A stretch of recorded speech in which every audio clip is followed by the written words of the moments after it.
Middle east में Iran और Israel के बीच भीषण जंग शुरू हो गई है। इजरायल ईरान के परमाणु और मिसाइल ठिकानों को लगातार निशाना बना रहा है। सोमवार को इजरायल की तरफ से किए गए हमलों के बाद देश में बड़े धमाके हुए, जिससे भूकंप जैसी स्थिति पैदा हो गई। केंद्र सरकार ने 16 जून सोमवार को जनगणना को लेकर अधिसूचना जारी की। अब समाजवादी पार्टी के राष्ट्रीय अध्यक्ष अखिलेश यादव ने जनगणना को लेकर बड़ा दावा किया। सपा चीफ ने कहा कि सभी को सावधान रहना होगा। पूर्व सीएम ने कहा कि हमें साथ मिलकर काम करना होगा। आमिर खान इन दिनों अपनी अपकमिंग फिल्म सितारे जमीन पर के प्रमोशन में बिजी हैं।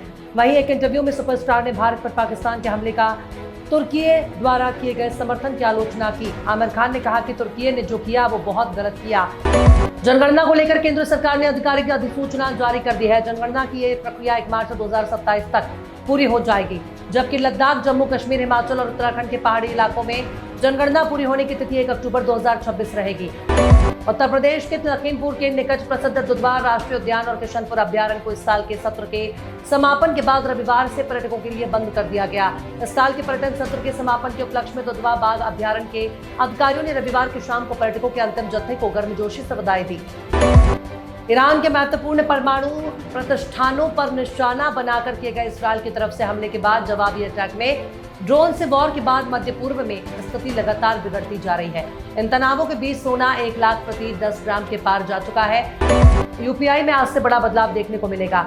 एनपीसीआई के सर्कुलर के अनुसार यूपीआई एपीआई जैसे चेकिंग ट्रांजैक्शन स्टेटस और ट्रांजैक्शन रिवर्सल के लिए रिस्पॉन्स टाइम को 30 सेकंड से घटाकर सिर्फ 10 सेकंड कर दिया है। दुनिया के ज्यादातर क्षेत्रों में नागरिकों का सपना होता है कि देश की राजधानी में उनका अपना घर हो। भारत में भी दिल्ली एनसीआर के आसपास रहने वाले और राजधानी में रहकर काम करने वाले लोगों के मन में अपना घर खरीदने का सपना बना रहता है। ऐसे में लोगों की जमीन और संपत्तियों के दामों में दिलचस्पी बनी रहती है। गैंगस्टर लॉरेंस बिश्नोई और गोल्डी बराड़ अब अलग हो गए हैं। खबर है कि दोनों ने अब साथ काम नहीं करने का फैसला किया है। फिलहाल इसे लेकर पुलिस ने आधिकारिक तौर पर कुछ नहीं कहा।